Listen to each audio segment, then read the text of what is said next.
আবাসন খাতে বিনিয়োগে চালু হচ্ছে রিয়েল এস্টেট ইনভেস্টমেন্ট ট্রাস্ট বা রেট। যাচাই বাছাই শেষে এর চূড়ান্ত অনুমোদনে কাজ করছে নিয়ন্ত্রক সংস্থা বিএসইসি। এসব তহবিলে বিনিয়োগকারীরা অ্যাসেট ম্যানেজমেন্ট কোম্পানির মাধ্যমে প্লট, ফ্ল্যাট এমনকি বাণিজ্যিক স্থাপনার অংশীদার হতে পারবেন। নির্ধারিত মেয়াদ শেষে পাবেন লভ্যাংশ।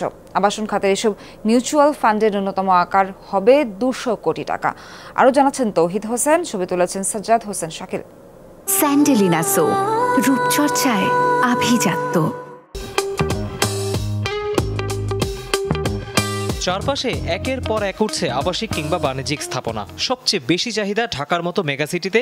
গ্রাম থেকে শহর হবার ট্রেন্ডে নির্মাণযোগ্য চলছে একরকম সারা দেশেই। এসবে পুঁজি আসছে ব্যক্তি নিজস্ব তহবিল, আর্থিক প্রতিষ্ঠান এমনকি অপ্রদর্শিত আয় থেকেও। বছরে আবাসন খাতে ব্যাংকগুলোর গড় বিনিয়োগ দাঁড়িয়েছে 20,000 কোটি টাকায়। এবার আবাসন কোম্পানির বাইরে এ খাতে বিনিয়োগের জন্য নতুন স্কিম আনছে বিএসইসি। প্রাথমিকভাবে রিয়েল এস্টেট ইনভেস্টমেন্ট ট্রাস্ট বা আরইআইটি তহবিল খুলতে হবে অ্যাসেট ম্যানেজমেন্ট কোম্পানিগুলোকে। অনেকটা মিউচুয়াল ফান্ডের মতো এই ট্রাস্টের আকার হবে কমপক্ষে 300 কোটি টাকা, আর সিটি কর্পোরেশন এলাকার বাইরে হলে করা যাবে 100 কোটি টাকা কমে। এই ফান্ডে ন্যূনতম 80% বিনিয়োগ করতে হবে সরাসরি আবাসনে, বাকি 20% রাখতে হবে সরকারি সিকিউরিটিজ বা বন্ডে। তহবিল গঠনের জন্য স্পন্সররা ব্যক্তিগত বা সম্মিলিতভাবে সর্বনিম্ন 20% শেয়ার রাখতে পারবেন। বাকি টাকা সংগ্রহ করতে হবে বিভিন্ন সরকারি বেসরকারি উৎস থেকে। যারা ডেভেলপার আছে তাদের যে ফাইন্যান্সিং এর একটা অপশন ক্রিয়েট হবে এবং তারা যে ব্যাংক এবং অন্যান্য সেক্টর থেকে যে ফাইন্যান্সিং করতেছে হাই কস্টে, সেখান থেকে তাদের কস্টটা কিছুটা কমে আসবে। এতে করে আমাদের রিয়েল এস্টেট সেক্টরের ডেভেলপমেন্টের জন্য অনেক বেশি সহায়ক হবে এবং আমাদের পুঁজিবাজারে নতুন প্রোডাক্ট আসার সুযোগ সৃষ্টি হবে। বিশ্বের 40টি দেশে আরইআইটি তহবিল বেশ জনপ্রিয়। পশ্চিমারা তো বটেই, ভারত ও পাকিস্তানে গত এক দশকে আবাসন খাতে বড় বিনিয়োগ এসেছে মিউচুয়াল ফান্ড থেকে। বাংলাদেশের খসড়া আইনে বলা হয়েছে তহবিলের বার্ষিক নিবন্ধন ফি পরিশোধে ব্যর্থ হলে প্রতি মাসে জরিমানা গুনতে হবে 50,000 টাকা। বিনিয়োগের লভ্যাংশ দিতে হবে শুধুমাত্র অর্জিত আয় থেকে, তাও আবার 90%। এসব কি সহজ?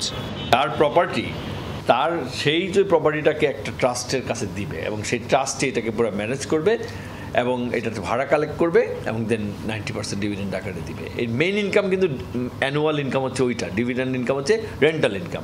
এরপরে এটা স্টক মার্কেটে লিস্টেড থাকবে। যদি প্রপার্টিটার দাম বাড়ে ওইটার প্রাইস বাড়বে, প্রপার্টিটার দাম কমলে ওটার প্রাইস কমবে। আমরা কিন্তু ফ্ল্যাট বানাচ্ছি, আবার ক্রয় বিক্রয় করতেছি। দ্বিতীয় একটা ব্যক্তি আসলে আমাদের জন্য ভালো এই জন্য তারা যখন এটা নিয়ে আরেকজনের হাতে দিবে সেক্ষেত্রে কিন্তু তারাও আবার যাচাই বাছাই করতেছে। ফলে এটা কিন্তু একটা পরিষ্কার বা পরিচ্ছন্নতা হবে বলে আমি মনে করি। বিনিয়োগকারীদের 66% সম্মত হলে বন্ধ হয়ে যাবে আরইআইটি। অর্থনীতির এই টানাপোড়েনে মানুষ নিজের জমানো টাকা বা সঞ্চয় কোথায় বিনিয়োগ করবেন সেটি নিয়ে এক ধরনের বিকল্পের খোঁজ সবসময় চলতে থাকে। অন্যদিকে পুঁজির অভাবে কিছুটা থমকে রয়েছে আবাসন খাত। এই দুয়ের সম্মিলন ঘটিয়ে কিছুটা আশার আলো দেখা যেতে পারে মিউচুয়াল ফান্ডের এই নতুন ধরনের আবাসন খাতের তহবিলে। কিন্তু দিন শেষে অ্যাসেট ম্যানেজার বা ফান্ড ম্যানেজাররা এই ধরনের তহবিল কতটা দক্ষতার সাথে মুনাফায় নিয়ে আসতে পারেন এবং আবাসন খাত আসলে নির্মাণ সামগ্রীর এই চড়া বাজার পেরিয়ে কবে লাভজনক হবে সেটি দেখার জন্য আরও কিছুদিন অপেক্ষা করতে হবে। তৌহিদ হোসেন, যমুনা নিউজ, ঢাকা।